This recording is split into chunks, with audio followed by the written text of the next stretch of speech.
And we saw the other day, the Murathe who received him, Murathe who received Kalonzo, saying Kalonzo stands no chance in that setup to be the presidential candidate. The person who should be considered and he should be used to working with him is Raila Amolo Odinga. Who sold him now to that kind of a situation? It's not me. Secondly, we saw the minority leader who comes from his party in county government of Nairobi, where Jubilee is involved and ODM is involved, and he pretends them to be partners. That fellow, Mr. Mbangula, was removed from being the minority leader in the county government of Nairobi, and yet he pretends to be in the coalition that brings ODM, Jubilee, and himself together, and his interests are protected there. So who sold him to that situation where today he is only scoring 0? In every attempt, everything he does, the answer is 0. Everything he does, the answer is 0. He should be courageous and stand as a politician and be firm and make his situation and the position he stand be understood by Kenyans.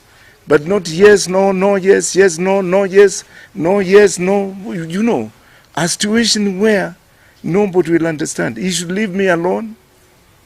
I've supported him all those years.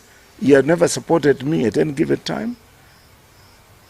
And now, since I've realized with his leadership, we are not going far, and being a Kenyan who supported Raila, being a Kenyan who worked with Kibaki and supported Kibaki, being a Kenyan who supported Uhuru in 2002, a Kenyan who has got no inclinations when it comes to tribal arrangements, he should leave me now alone to feel free and then join whoever person I want to join.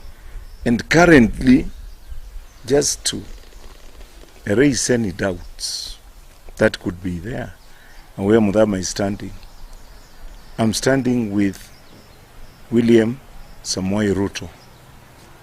Us, a person whom I believe, with the support he is getting from Kenyans, that he stands to win the elections in this country.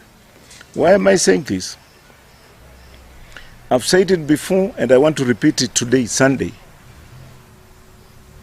that for the first time ever, Central Province have given an indication that they can vote for someone outside their own. What does that say?